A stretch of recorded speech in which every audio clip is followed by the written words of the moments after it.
Howdy, folks. Welcome to this week's Ag Report. So this week, we're going to kind of, maybe give a little update on what's going on in the world of agriculture. You may have noticed, I've seen a couple of people talk about going to do their weekly or their their every 2 week shopping trip. These ladies, in their posts, they indicated that they have, a list that they shop with, and they kind of have a budget. So they kind of know from shopping trip to shopping trip what that basket of groceries costs them. And I had noticed these folks were talking about this particular trip. I went, bought the exact same things, even had 3 items less, same store, but spent $40 more. Another lady talked about $50 more. And so you may be feeling that too. When you go to do your grocery shopping, you may be buying the same items at the same store, but all of a sudden that same grocery bill is now quite a bit more. Well, there's lots of stuff going on in agriculture. We've talked to you several times really over, the last 9, 10, 11 months, talking about these different indicators, whether it be access to chemicals or fertilizer or things, going up, and that there is no help or no control but to go up things, down the line. It has to be passed on. And I'm not saying that the ag producers are passing that on. Remember, they have no control over the price they sell for. Okay. They're selling on the open market. But the other parts of that supply chain, the manufacturers or the processors or the grocery stores and things, that's where some of that price change happens and gets passed on. And when things like fuel go up quite a bit, fertilizer goes up quite a bit, it won't be very long before you see in the store things going up. So you may be noticing that. Another major thing that's going on in the world right now is the war with Russia in Ukraine.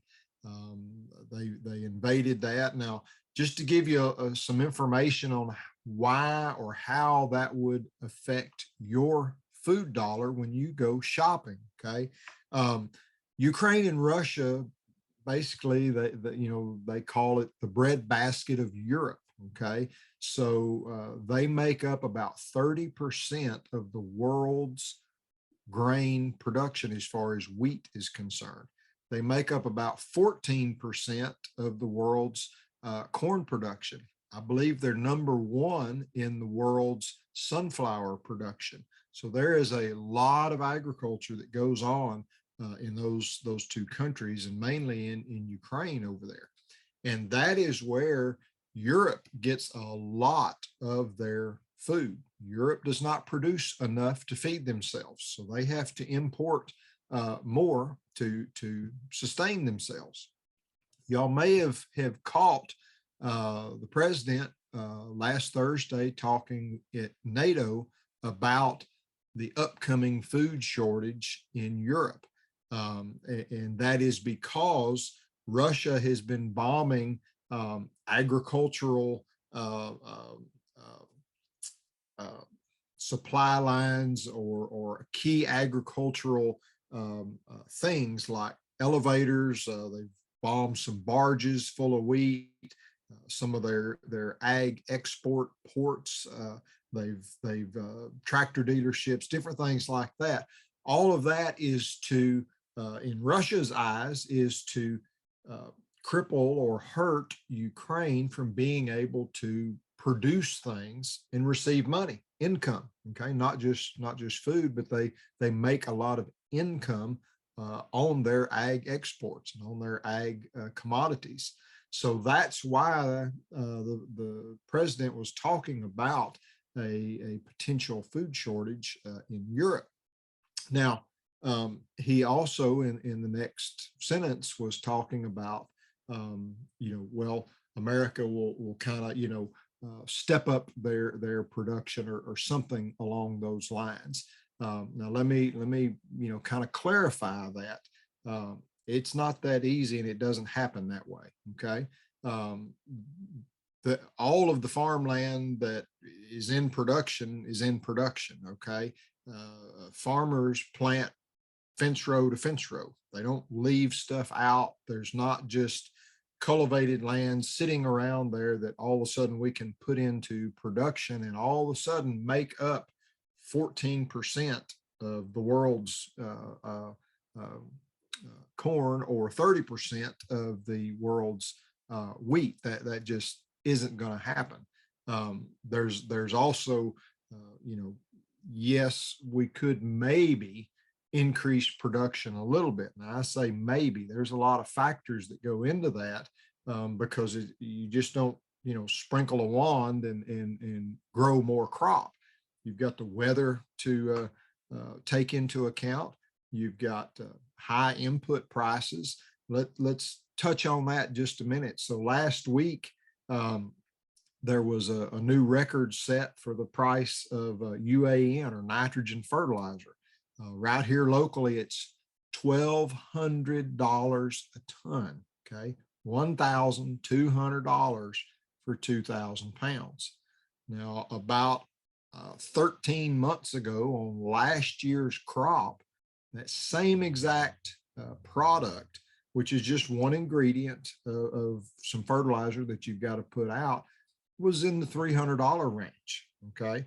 So think about that a second. It went from that $300 range to $1,200 in a year. What that means is if we were to try to fertilize like normal, that would cost us about $120 an acre this year.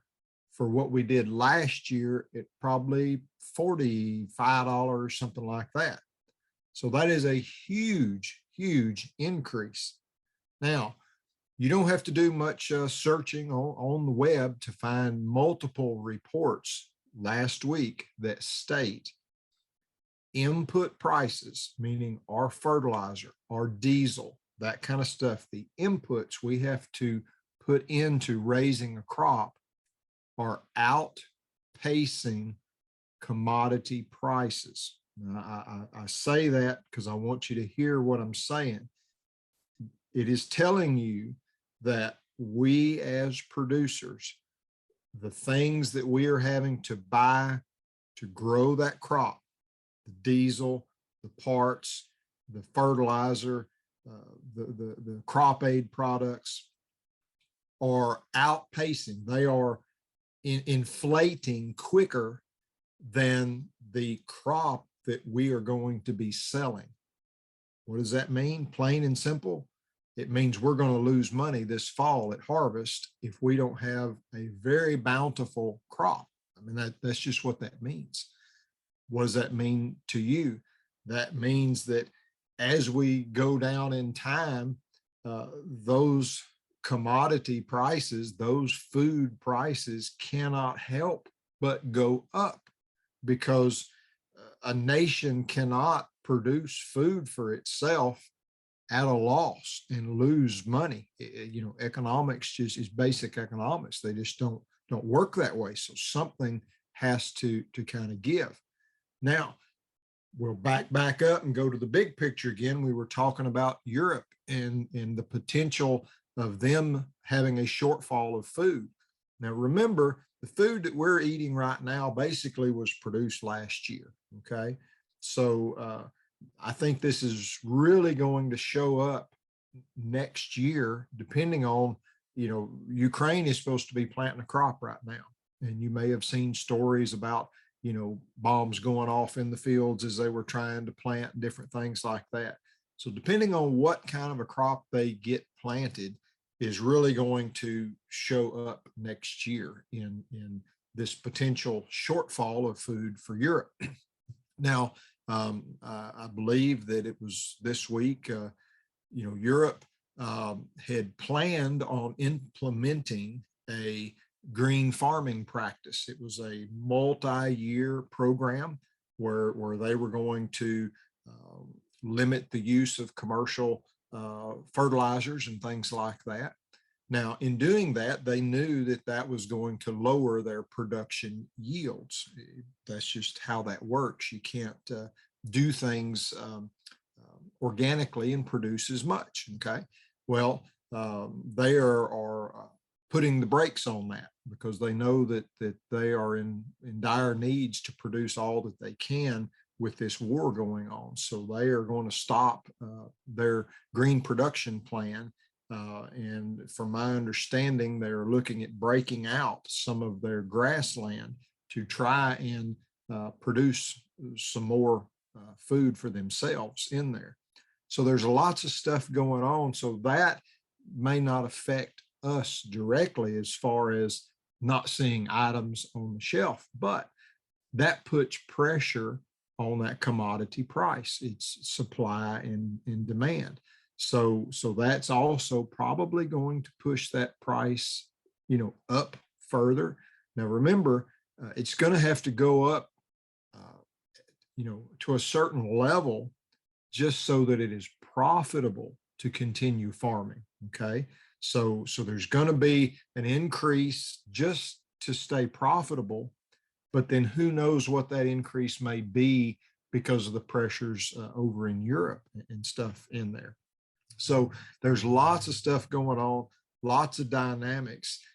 There's no quick and easy answer. There are so many things going on that are causing high prices, with the conflicts, high prices because of fuel, high prices because of the tariffs that were put on our fertilizer, I guess about 9 months ago. They're talking, the administration put those tariffs on. Those prices started going through the roof. They are now talking about taking away those tariffs to see if that will help lower that price. But I don't think there's just a real good answer in any given scenario. Unfortunately, it's kind of like a merry-go-round, and nobody knows where it's going to stop. It is, it's kind of precarious times right now in agriculture. Y'all know, you've seen, Texas weather. Thankfully, we have gotten 2 little spells of rain that have kind of come through. But we've been dry for a very long time. And that there are many tens of thousands of acres that have burnt across Texas with the wildfires. And so that again plays a effect on agriculture and the prices of things.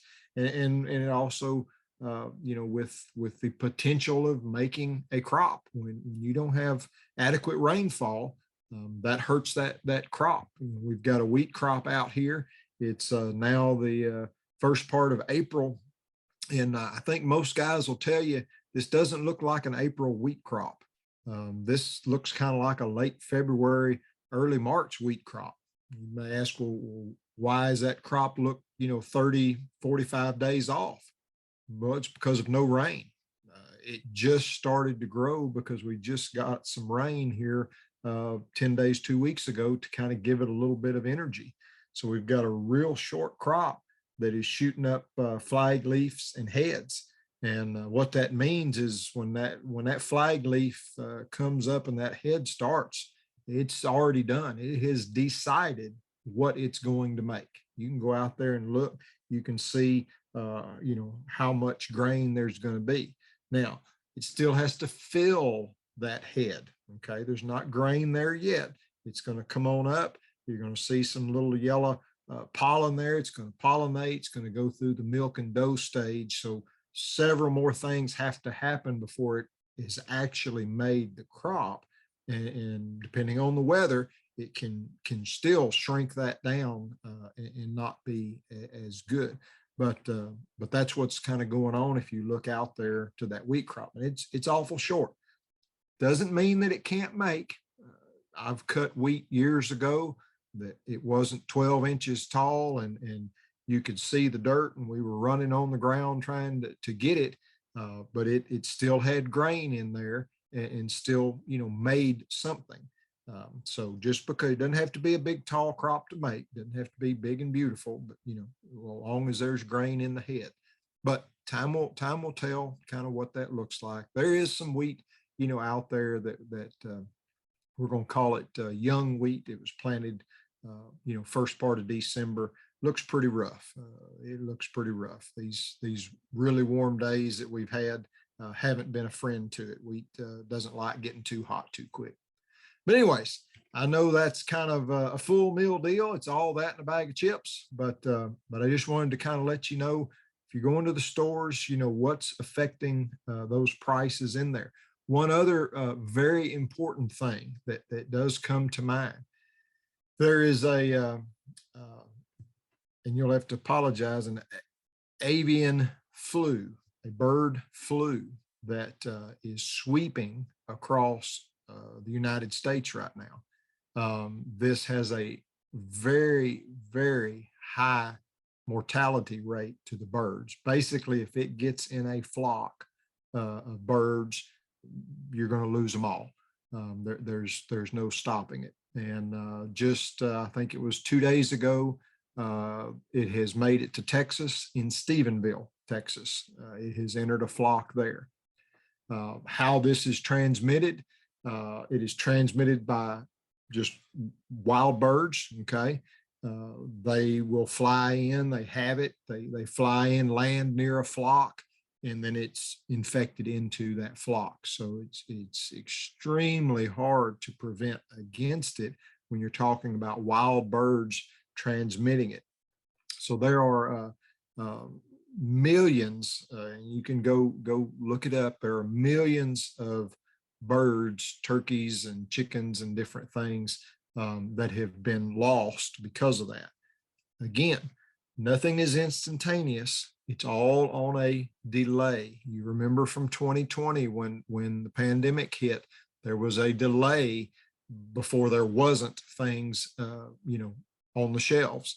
I believe that you will see some impact not too long, probably in a couple of weeks, showing up on your chicken products and stuff like that. Because when you lose millions of birds, whether that's in egg production or broiler production, doesn't matter what it is, that's going to show up. It's going to show up economically because those places just lost all of that income. They're going to have to charge more because they just lost all of those birds, and they had to buy, more. Whether they buy more or they breed more, it still costs them money. It costs them time. It costs them feed to raise those animals. So they've just lost a cycle of production. So again, another catastrophe that is going on that you will, I think, notice when you go do your shopping. So anyways, I hope that this has been an informative ag report for you. I hope that this helps give you maybe a little bit of backstory and information on when you go, why are these things continuing to go up? When will it, stop?